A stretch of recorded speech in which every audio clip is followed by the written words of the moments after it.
Bhagavate Vasudevaya. Om Namo Bhagavate Vasudevaya.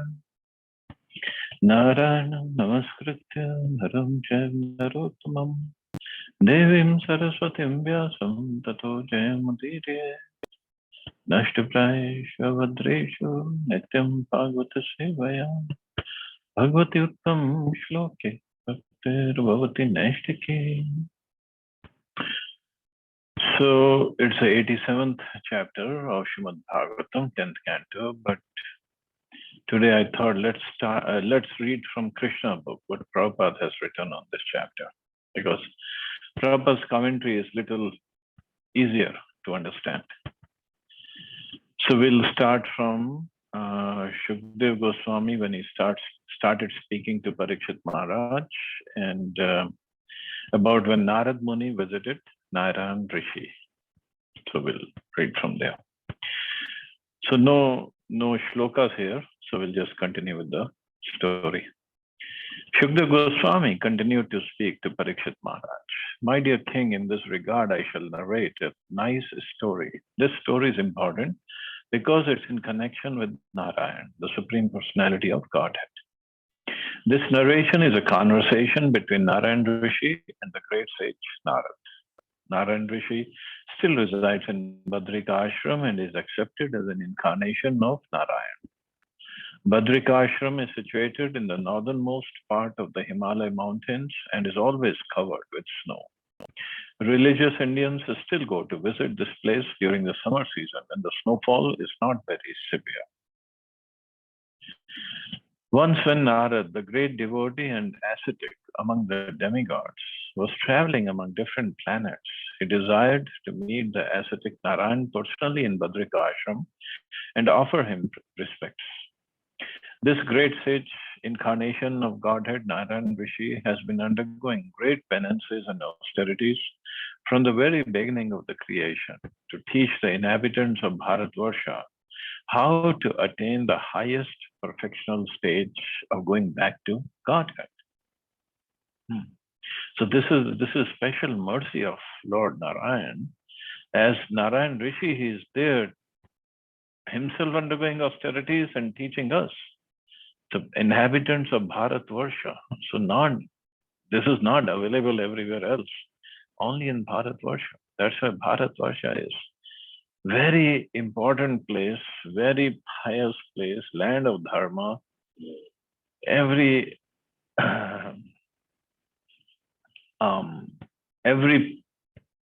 way it is very congenial for spiritual development. His austerities and penances are exemplary practices for the human being. The incarnation of God, Narayan Rishi, was sitting among many devotees in the village known as Kalapagram. Of course, these were not ordinary sages sitting with him, and the great sage Narad also appeared there. After offering his respects to Narayan Rishi, Narad asked him exactly the same question King Parikshit asked Shukdev Goswami. Then the Rishi answered by following in the footsteps of his predecessors. He narrated a story of how the same question had been discussed on the planet known as Janaloka, which is above the Swargaloka planets, such as the moon and Venus. On this planet, great sages and saintly persons live, and they once discussed the same point regarding the understanding of Brahman and its real identity. The great sage Narayan began to speak. My dear Narad, he said, I shall tell you a story which took place long, long ago. There was a great meeting of the denizens of the heavenly planets, and almost all the important brahmacharis, such as the four Kumaras, Sanandan, Sanak, Sanatan, and Sanat Kumar, attended. Their discussion was on the subject matter of understanding the absolute truth, Brahma. You were not present at that meeting because you had gone to see my expansion, Anirudh, who lives on the island of Shvetadvip. In this meeting, all the great sages and brahmacharis were very elaborately discussed the point about which you have asked me. And the discussion was very interesting. It was so delicate that even the Vedas were unable to answer the intricate questions raised. So Vedas, personified Vedas, could not answer this. And another thing, Narayan Rishi told Narad Muni that you were not present there. You had gone to see my expansion Aniruddha, who lives on the island of Shvetadvip. So normally Narad Muni would always be there whenever some great discussions, spiritual discussions going on. But this time he wasn't there. Narayan Rishi told Naradji that the same question Naradji had raised had been discussed in that meeting on Janaloka. This is the way of understanding through the parampara or disciplic succession. Maharaj Parikshit questioned Shukdev Goswami, and Shukdev Goswami referred the matter to Narad, who had in the same way questioned Narayan Rishi, who had put the matter to still higher authorities on the planet of Janaloka, where it was discussed among the great Kumaras, Sanatan, Sanak, Sanandan, and Sanat Kumar. These four brahmacharis, the Kumaras, are recognized scholars in the Vedas and other Shastras. The unlimited volumes of knowledge, backed by austerities and penances, are exhibited by their sublime ideal character. They're very amiable and gentle in behavior, and for them there is no distinction between friends, well-wishers, and enemies. Being transcendently situated, such personalities as the Kumaras are above all material considerations and are always neutral in respect to material dualities. In the discussions held among the four brothers, one of them, namely Sanandan, was selected to speak, and the other brothers became the audience to hear him. So these four Kumaras, as Prabhupada is writing, they're very amiable and gentle in behavior. So I guess only once they got angry at this Jay and Vijay and caused them to fall down. But that was all part of Krishna's plan, Krishna's Leela.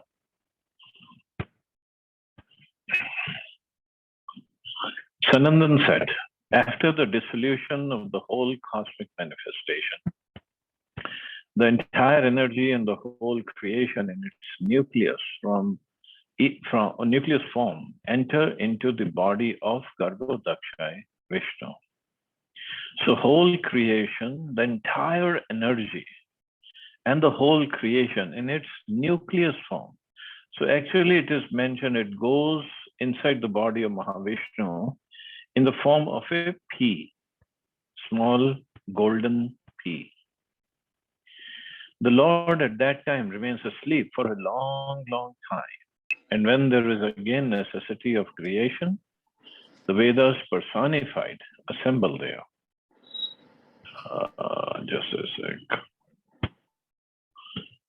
So Vedas personified assemble around the Lord and began to glorify him, describing his wonderful transcendental pastimes, exactly like servants of a king.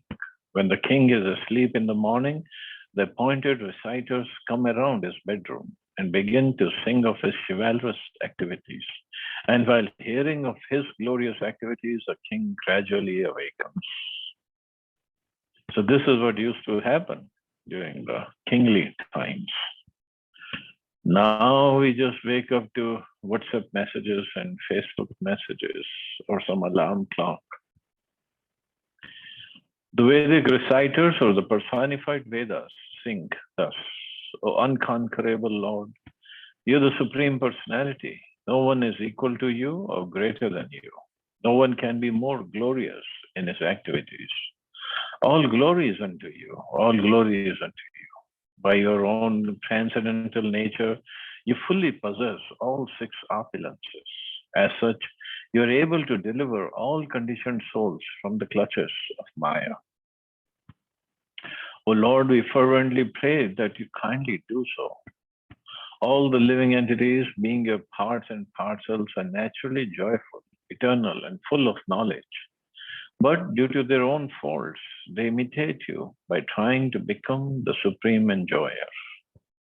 Thus, they disobey your supremacy and become offenders. And because of their offenses, your material energy has taken charge of them. Thus, their transcendental qualities of joyfulness, bliss, and wisdom have been covered by the clouds of the three material qualities. So, so transcendental qualities of Sat, Chit, and Ananda has been covered. So this is our real quality. The quality of soul is Sat, Chit, and Ananda. It's full of eternality, full of knowledge, full of bliss. Is eternal, not full. But it becomes covered over when we fall into this material world or in this Maya. And it's covered over by the three material qualities. Although we are transcendental, the soul is transcendental to these three material modes, but we get covered over and then we act accordingly. This cosmic manifestation made of the three material qualities is just like a prison house for the conditioned souls. The conditioned souls are struggling very hard to escape from material bondage. And according to the different conditions of life, they have been given different types of engagement. But since all engagements are based on knowledge supplied by you, the conditioned souls can execute pious activities only when you mercifully inspire them to do so. Therefore, without taking shelter at your lotus feet, one cannot surpass the influence of material energy. Actually, we as personified Vedic knowledge are always engaged in service by helping the conditioned souls understand you. So conditioned souls are struggling very hard to escape from material bondage. And actually, we are struggling very hard even to live inside this material bondage. It's not easy to live in this material world. It's very, very difficult. When Krishna has designed it like this, it is Dukhalayam, place of misery. Dukh Alayam. Alayam means a house. So when we go home or when we are at home, we find it very comfortable. that we want to, after struggling the whole day outside house, we want to run back to our home and we want to just relax, anxiety free. But if a house is made of miseries, nothing but misery. Some happiness is there, otherwise everybody would be running out of it without even knowledge. So some, I would say, illusory happiness is still there. But otherwise it's a place of misery. And we've been suffering here. And the Maya, the covering of Maya is such that we still don't understand that we are suffering here. We think this is it. This is part of life. Some kabhi khushi, kabhi gum. That's all. We think this is what it is. But there is, if we really analyze the khushi part, actually it is not there, or if it is there, it's very little compared to the gum part, compared to the misery part. But because of ignorance, we just don't even want to get out of it. And this is what personified Veda says. This is why we are engaged in your service by helping the conditioned souls understand you. But we don't want to study the Vedic scriptures. We don't want to get the knowledge. So many people suffering in the miserable condition, still don't want to get out of it. This prayer of the Vedas personified illustrates that the Vedas are meant for helping the conditioned souls to understand Krishna. All the Shrutis of personified Vedas offered glories to the Lord again and again, singing Jai, Jai. This indicates that the Lord is most glorious. Of all his glories, the most important is his causeless mercy upon the conditioned souls in reclaiming them from the clutches of Maya. And clutches of Maya are his energy. Maya is Krishna's energy. It's not away from Krishna. It's not outside of Krishna. On one hand, he is given this energy to keep the material conditioned souls in its clutches. On the other hand, he gives the knowledge, he comes, he sends his representatives to bring these conditioned souls back to him. Why? Because we have revolted or rebelled against the Lord, and then we chose to come here. We wanted to be separate from the Lord. But the Lord, he says, okay, you want to enjoy? You want to be the controller? Okay, try that in the material world. Once in the material world, under the modes of material nature, completely in the clutches of Maya, then we forget who we are. And we start acting based on the basis of whatever body we have, under whatever mode of nature we got. And then Krishna sends, he himself comes, no, don't suffer here, don't be in distress here, come back to the spiritual world.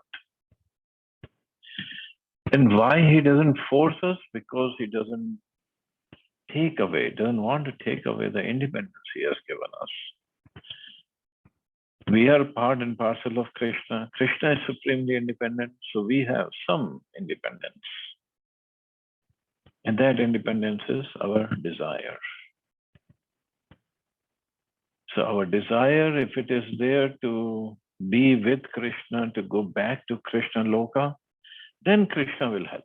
Krishna's energies, Yog Maya, will come in and help. But without that desire, Krishna does not help. If we desire to stay here, to be in material energy, Krishna says, okay, it's your call. And he'll sanction whatever our desires are, if we deserve.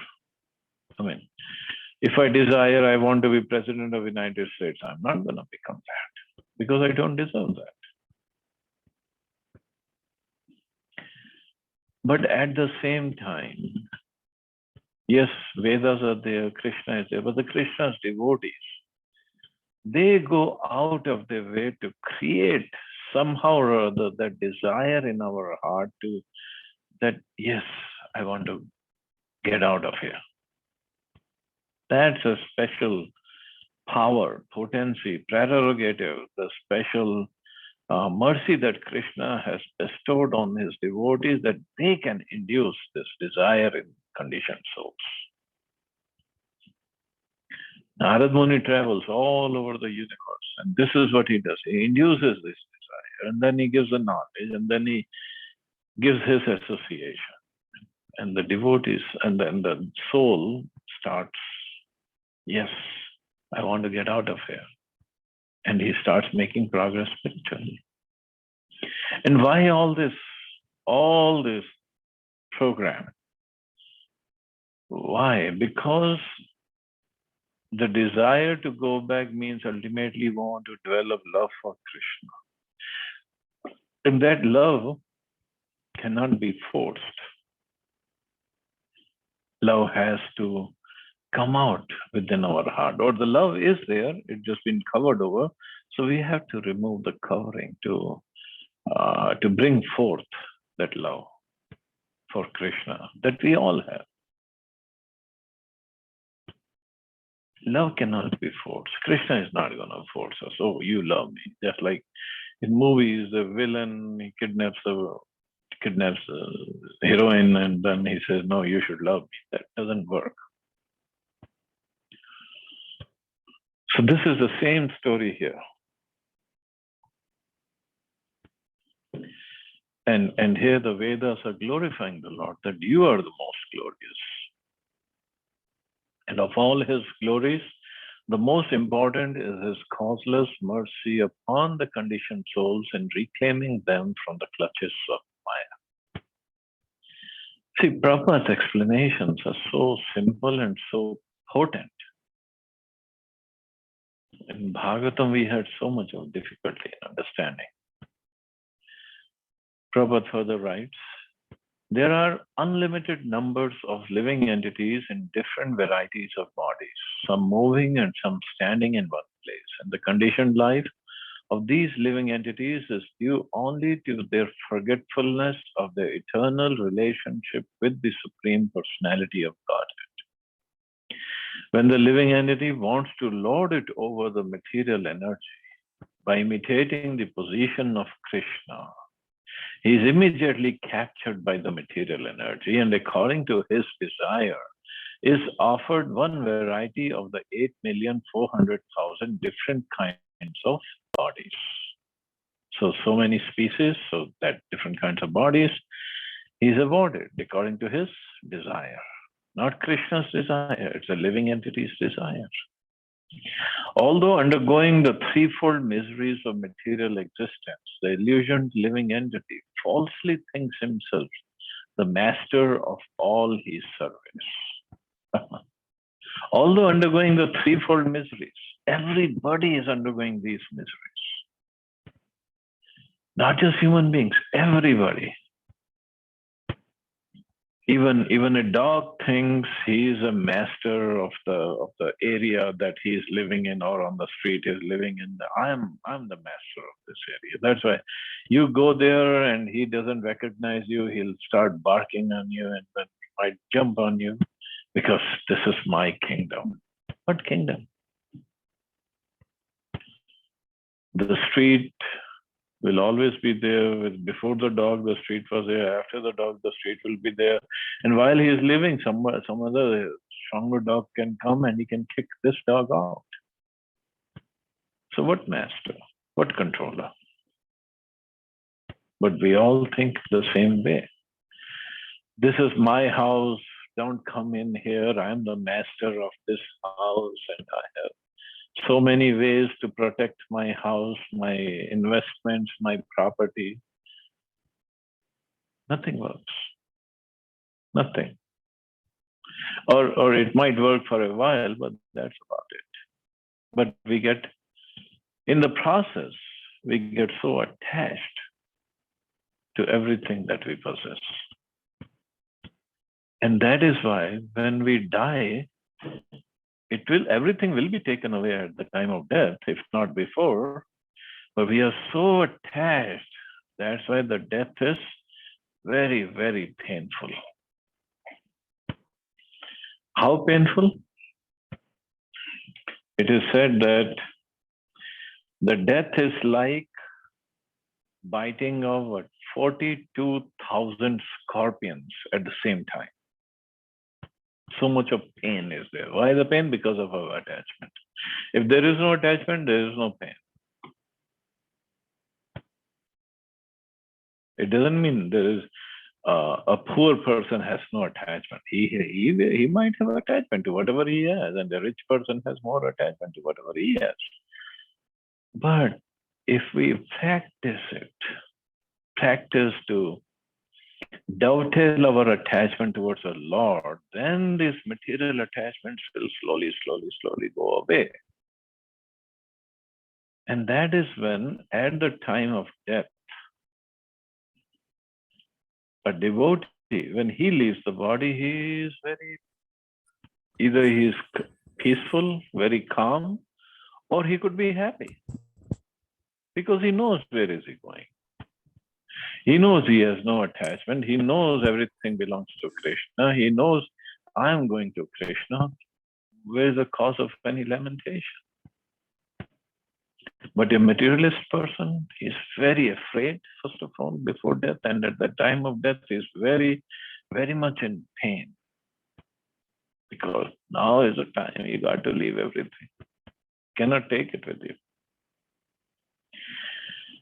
So Prabhupada further says, under the spell of the material energy represented by the threefold material qualities, the living entity is so entangled that he is not at all able to become free unless he is graced by the Supreme Lord. The living entity cannot conquer the influence of the material modes of nature by his own endeavor. But because material nature is working under the control of the Supreme Lord, the Lord is beyond its jurisdiction.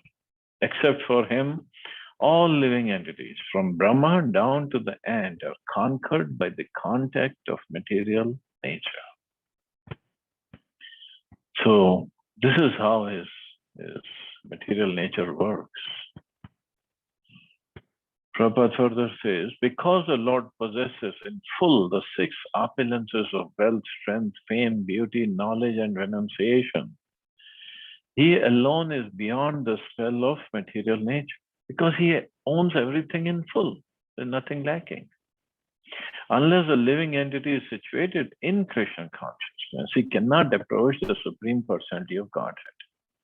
Yet the Lord, by his omnipotency, can dictate from within as a super soul how a living entity can gradually come to him, even while performing his ordinary work.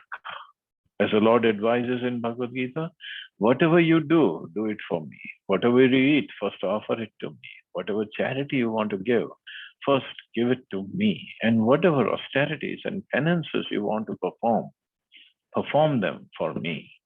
In this way, the karmis are directed gradually to develop Krishna consciousness. Similarly, Krishna directs the philosophers to approach him gradually by discriminating between Brahman and Maya. For at last, when one is mature in knowledge, he surrenders unto Krishna. As Krishna says in Bhagavad Gita, after many, many births, a wise philosopher surrenders unto me. Yogis are also directed to concentrate the meditation upon Krishna within the heart.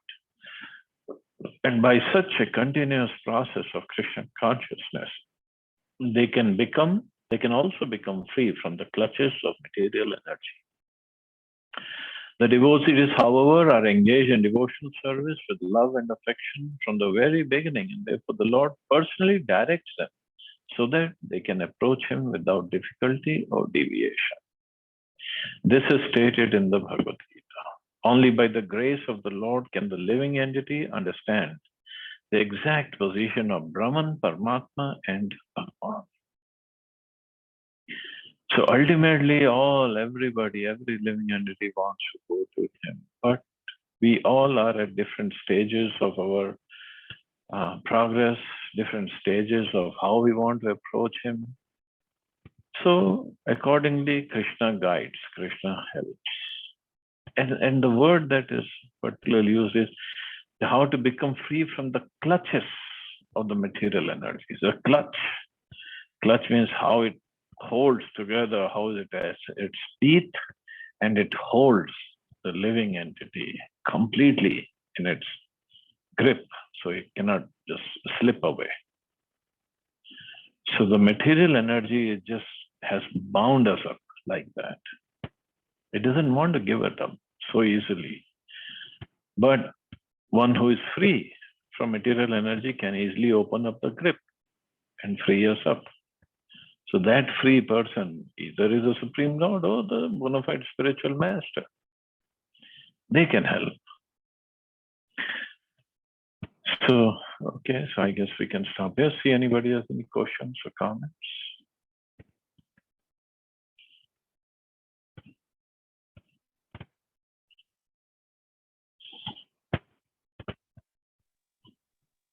Hare Krishna, Prabhuji.